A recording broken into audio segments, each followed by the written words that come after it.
Welcome into the Skull Marketing Studios. I'm Hunter here in Hopkins, Minnesota, here with Terry Lecount. Where are you calling in from today? I'm calling in from Atlanta, Georgia. That's where I live. Okay, awesome. I'm guessing it's a little bit nicer weather there today. We're actually forecasted to get some snow right now on Halloween. So Minnesota hasn't changed at all. Uh, yes, I can see that. Sweet. So let's dive into it. Like I said, we want to just get to know you a little bit and get to hear your story. So start us from the beginning. Where did you grow up? Were you always desiring to be a football player? And just fill us in on a little bit of your earliest days. Okay, so I'm actually from Jacksonville, Florida, and one of my colleagues, Greg Coleman, the one of the Vikings punters. So Yep. we grew up together at the age of 7. Went to the same. Matter of fact, we played in the same Pop Warner football team, and then went to the same high school.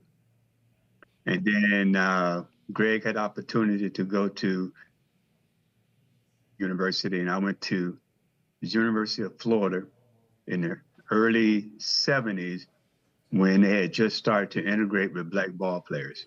And I was a black quarterback at the University of Florida. What was that I always experience? wanted Sorry, go ahead. Go ahead.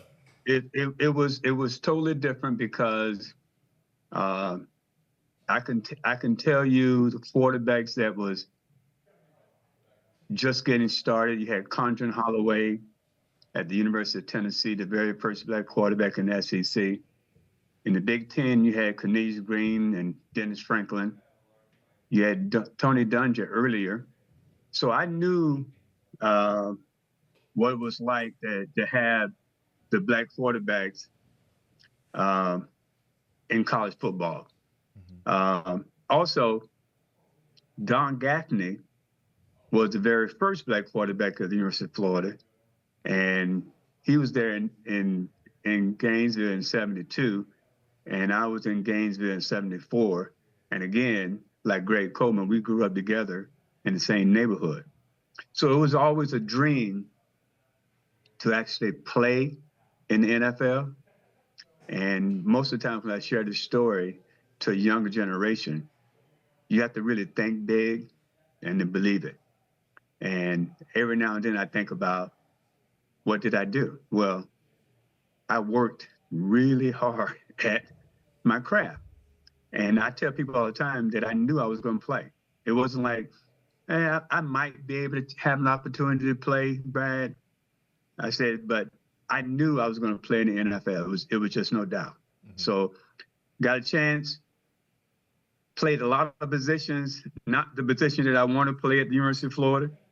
The best part about that was you hit the term now. I was a pretty good athlete. So I played my sophomore year, I was a wide receiver before my time to get a chance to play quarterback.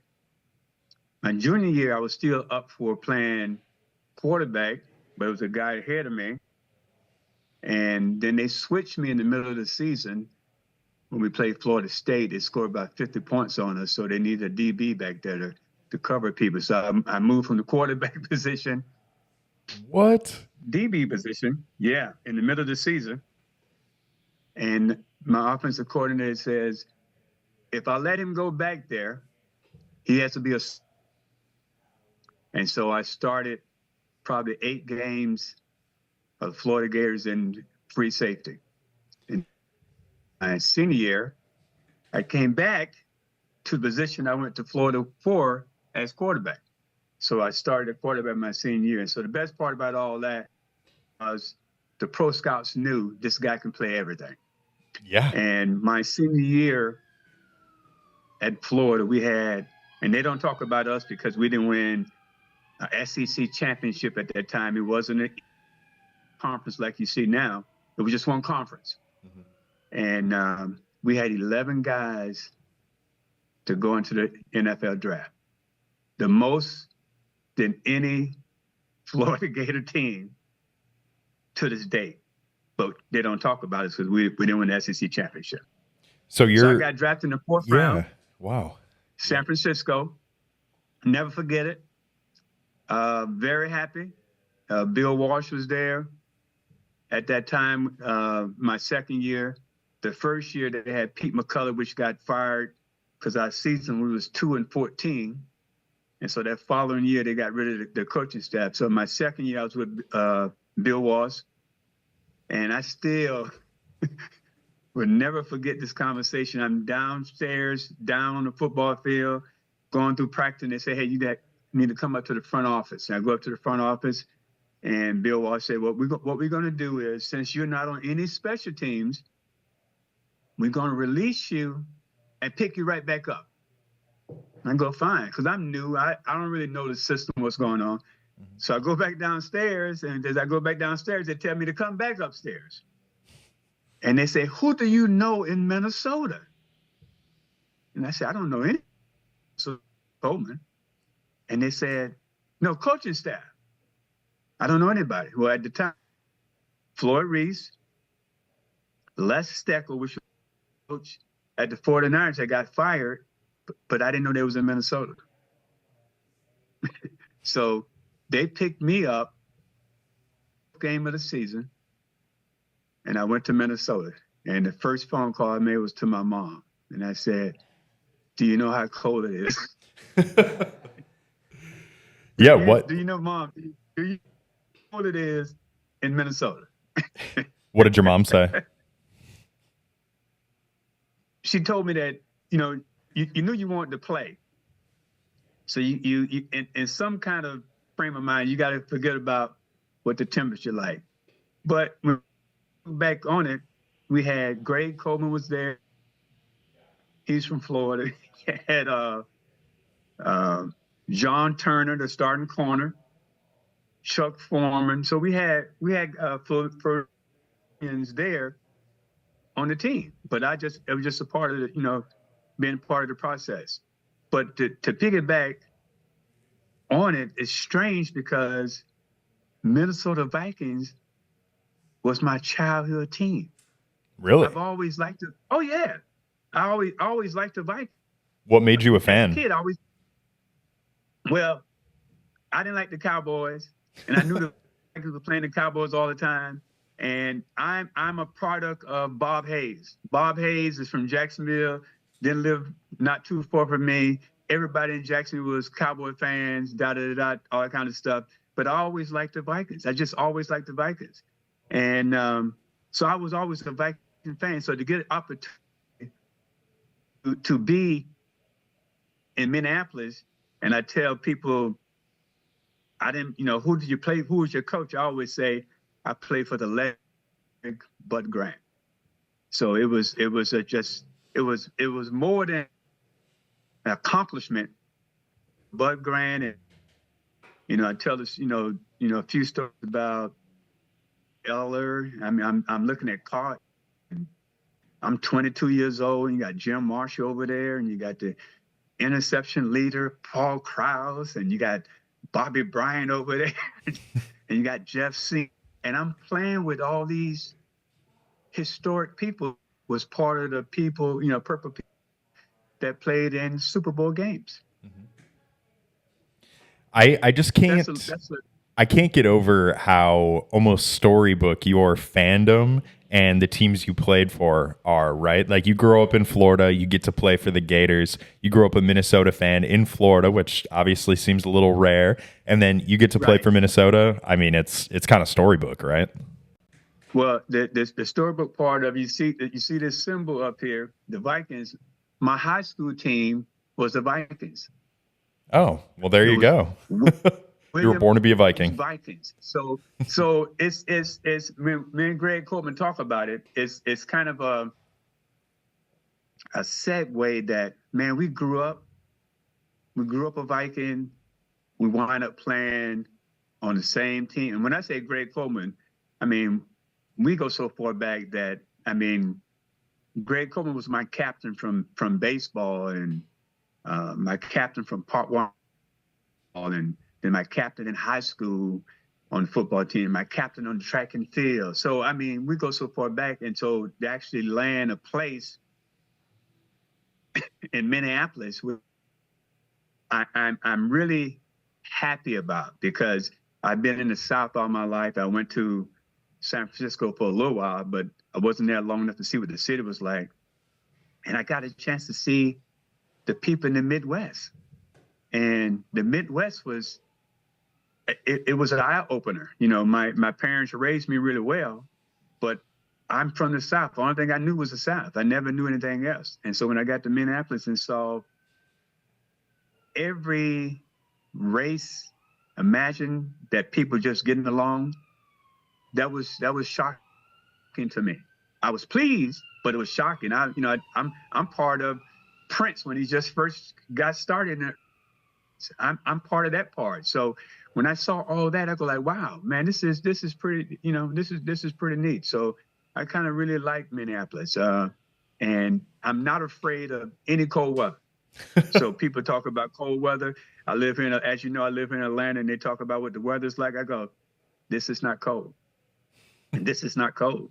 And I stayed a couple of times during the off season, and I remember this part. It was in January.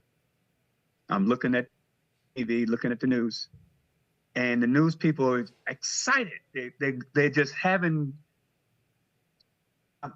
man, it's a heat wave, and they was going back and forth, and I'm saying to myself, why are they so excited? They say it's 50 degrees in January. Well, 50 degrees for me was cold in January. Yeah. It didn't register until I lived that long enough to realize there's never 50 degrees in January. Yeah, it truly It's is a in the heat wave. teens, it's below zero. But they was talking about people got their sunroof down, they're driving on the freeway and going, and I was like, why are they so excited about 50 degrees? But as I lived there long enough, I realized 50 degrees is not 50 degrees in January. Yeah, it hits differently for sure. So Yeah. I'm curious. It sounds like, you enjoyed your time coming to Minnesota. What were some of your key memories there, maybe on the field, but also culturally? I mean, you mentioned Prince. Did you ever get a chance to go maybe see him at First Ave or anything like that? What did you enjoy about the culture of Minnesota? Well, First Avenue, every time I hear about it or the people talk about it, I go like, I was there. I was there, and was upstairs with Prince, not like having a conversation, but in the same area where he was at. So that was really neat. Some really great experience. As you can see behind me, that's a flag. So let me what the flag is. So these are the people in Minneapolis, and on the team, and I walk out, and a family just says, "Hey, come with me. We're gonna feed you." And I didn't know them from Tom, Dick, and Harry. And so I start going down the parking lot at the Winnebago and start to just sit there, and they roasting a pig, and we eating outside, and I'm just kind of by myself to myself. And man, before long, that's the first year. And by the second year, I became a kind of established third down guy on the Vikings, the deep threat, helped out Sammy White and Ahmad. And, they couldn't really cover us because we had three receivers. We was during that time where most people didn't know what three receivers was. They knew about it in San Diego, but us, we was really quiet about it. And his family adopted me. And what you see behind me was some of the numbers, because I started inviting players. Now, I want you to visual this flag that's behind me. One day after the game, I come out and I walk down and I'm almost in tears because the flag that's behind me is hanging above the Winnebago and it's flowing. And it says, you probably can Lecount territory. And this family, the Dean family, made this flag for me. So after every home game, I would start to invite people, like some of the players and, some of the guys that was great through that time. I don't know if you know, but the great Keith Nord. Keith Nord was a special team with me, and at Randy Holloway, first round draft pick from Pittsburgh.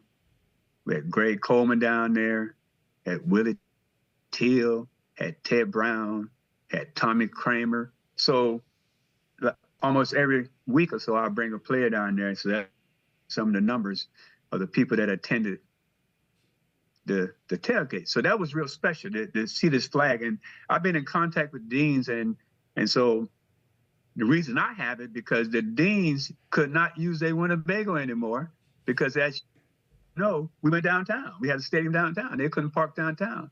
So they had to sell the Winnebago, and they eventually stayed there for a while, and they moved to Florida. And I've been in contact with them, and then some years ago, they sent me the flag. And I got the flag right here. So at a home game, when Vikings are on TV somewhere, I might go out and hang it out in front of the garage and let everybody in the neighborhood know that I'm a Viking fan. That's awesome.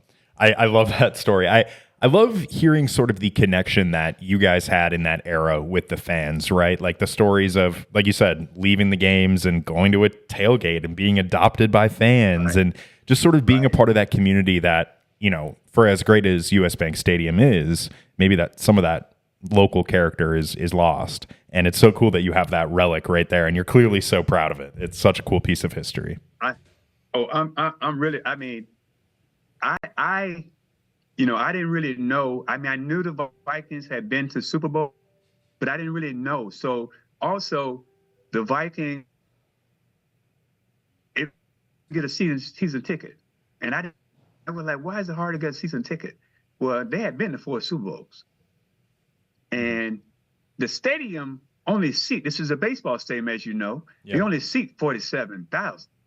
So somebody told me that on the waiting list, it's about a 20-year to get a season ticket. And I go like, why is it 20 years? He said, because people love the Vikings. And like I said, they had been to four Super Bowls.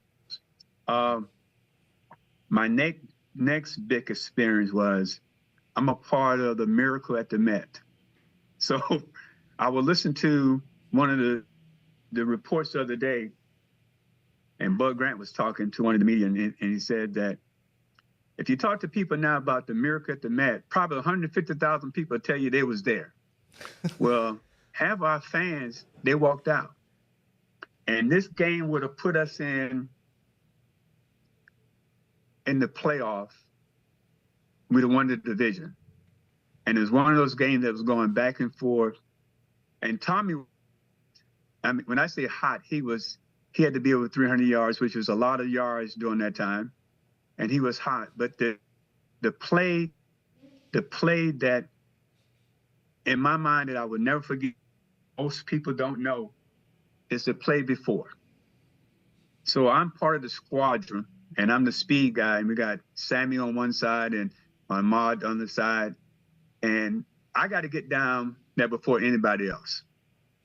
And I'm going downfield, and Ahmad is running with me on one side and Sammy on the other side.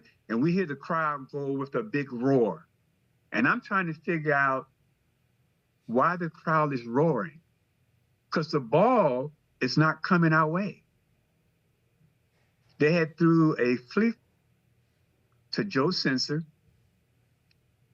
Joe Sensor got the ball and flipped it to Ted Brown.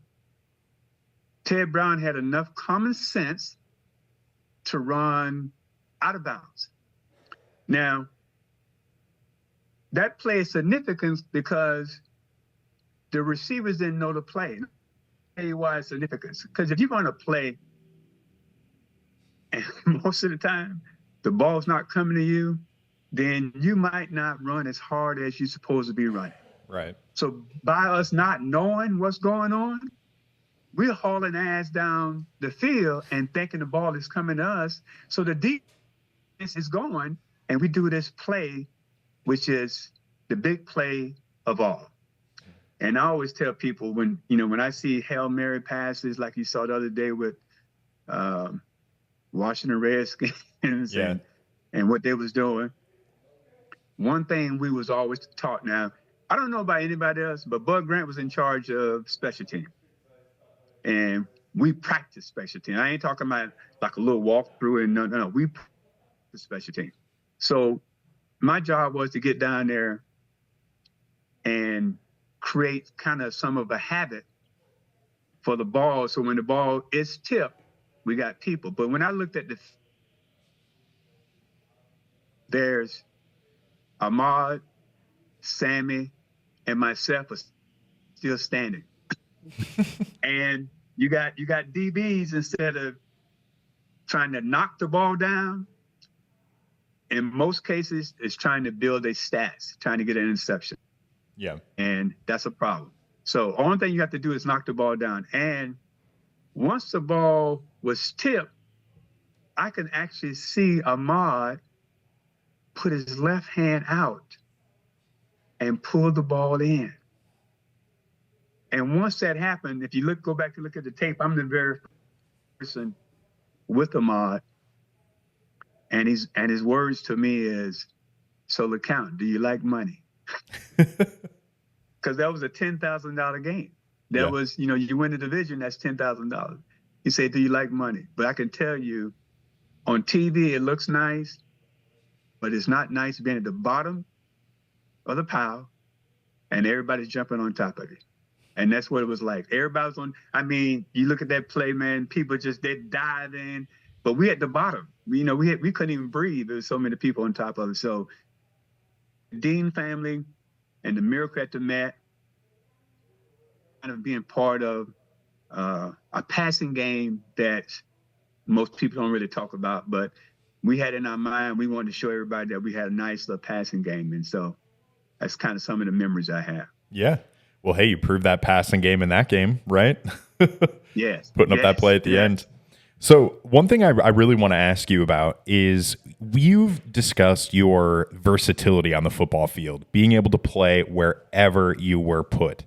How did that impact your life, and how would you sort of use that as an opportunity to teach young athletes and non-athletes as well how to be versatile in life?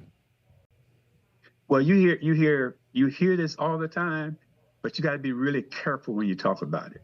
You say, this person is athletic. That's great, but doesn't mean he can play tight end. Or this person is that, and doesn't mean he can do that.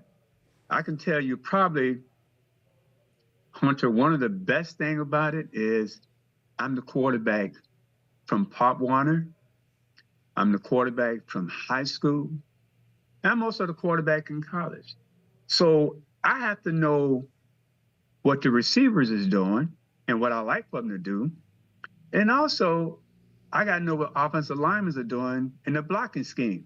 So now I become, when they say the athletic part of it, now I become this coach. And I'm pretty much a person that's coachable. So probably out of all of the positions, the free safety, the wide receiver, and the quarterback, the free safety I hate, because even though I can cover, it was hard being in a position and running up and tackling people when they're coming to you. I like for people to hit me. That sounds strange, because I can make you miss. But when somebody is coming at you full speed, your speed breaks down unless you're not really coming at them full speed. Have a certain technique. So I'm always got a lot of respect for DBs, because there's certain things you can do. I would tell, if you want to be in this time a black quarterback, and that's what you want to be, then stay as being a black quarterback.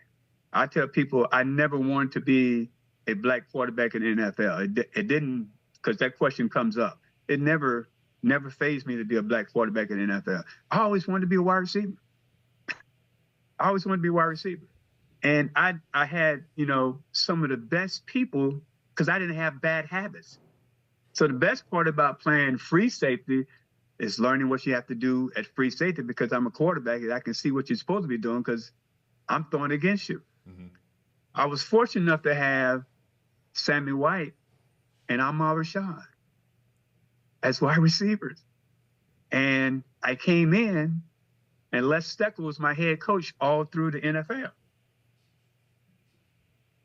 To be with them and have them critique you on certain things, it was awesome.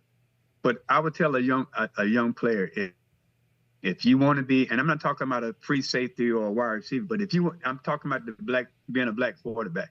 If you want to be a black quarterback and you think you have the skills and that's what you want to do, then be a black quarterback.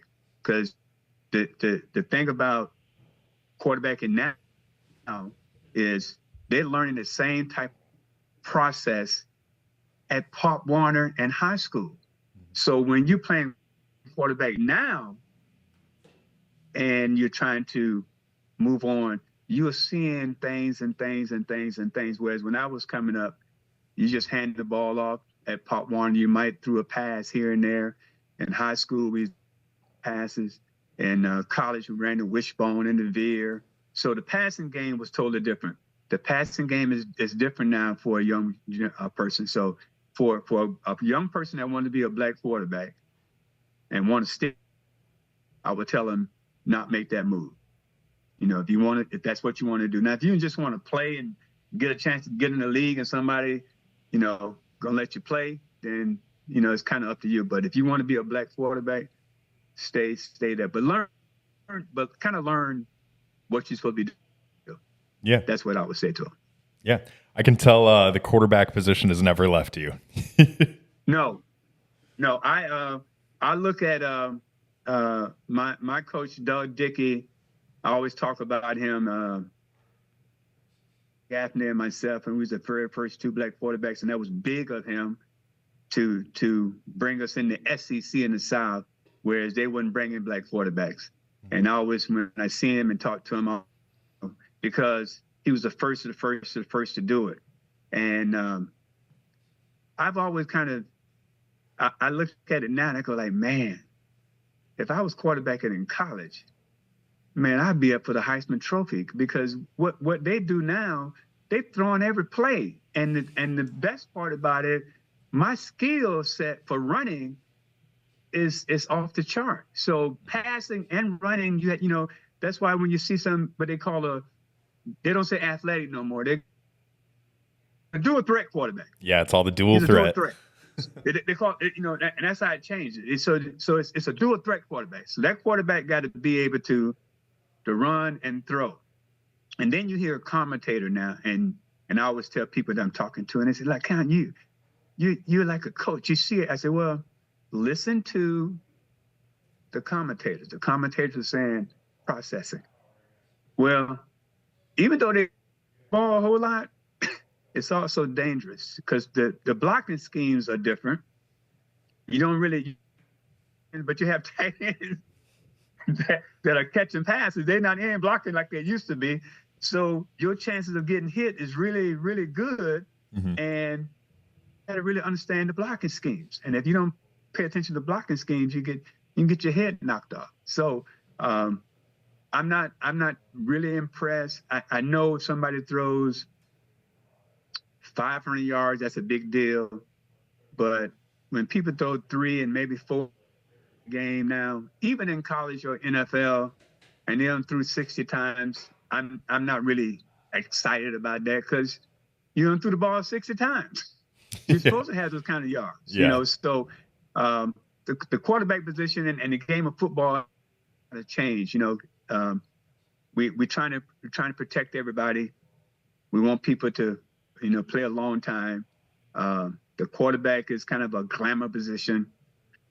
People pay their money to come see the quarterback, so you want to keep them in the game. So the rules sometimes are strictly for him. Yep. And nobody else, and it's kind of bad. But I understand now it's a marketing thing. We gotta make sure people come see the quarterback and don't worry about nobody else. Yeah, it's definitely the quarterback's world, and we're just living in it. Yeah, so we're living in it. I have so many other questions I'd love to ask you, and we can definitely have you back on and discuss those further. But one last question I kind of wanted to end on, Terry. What are you up to these days? What are you doing after football, and how can people sort of follow what you're up to these days? How are you involved in the community? Well, I retired from the College Football Hall of Fame in 22. I am on Facebook. People can go out on Facebook, but I am a real retired person, meaning I get up in the morning and I got to either a prayer or writing in my journal. Once I finish that, I'm taking off, getting ready to go to the gym or do some running. I'm running errands throughout the whole day before 1 o'clock hit, so I don't be in the street when school buses are coming and block me from getting home. So I stay busy. I try to stay busy. In a kind of a wooded area, so I got leaves, and yard work. So I kind of stay busy doing that. Now that might sound like semi kind of boring, but it's I'm moving at all times. I'm probably out of 7 days. Out of 7 days, I might have one day that I got the PJs on and I don't do nothing. Other than that, I'm on the go. One thing I do also is I reach out and talk to friends and see how they're doing, and go see if I can help out in any kind of way, mentally or physically. But I'm constantly trying to stay busy. Want to be able to live a long time, so I eat pretty well. Like I said, just try to stay busy. That's basically what I'm doing it's every day. It's a flip part, but it's every day. I'm doing something every day. Once I finish this, I'm gonna go and do some work in the yard. There you go. Yeah. And Yeah. like you won't have to worry about snow like we are up here today. So that'll be No. nice. No snow. I've been in one snowstorm here, and believe it or not, they closed the city down for a whole. They had one sprinkle. When I said sprinkle, honey, I mean a sprinkle. I don't mean no snowstorm. It was a sprinkle. The whole city freaked out. I couldn't believe it. They freaked out. City was closed for a whole week. Well, it's your time in Minnesota that's coming into fruition. Yeah. There. It's coming in handy. Yeah. You can tough it Right. out. You got that Viking in you. All right. Well, hey, I'm glad to hear you're doing well. Thank you so much for hopping on today. Like I said, please come back anytime. We have so many questions, and I'm sure you have so many stories to tell. It was so great getting to talk to you. And Yeah. I hope you have a great rest of your day. All right, guys. Appreciate it. You got it.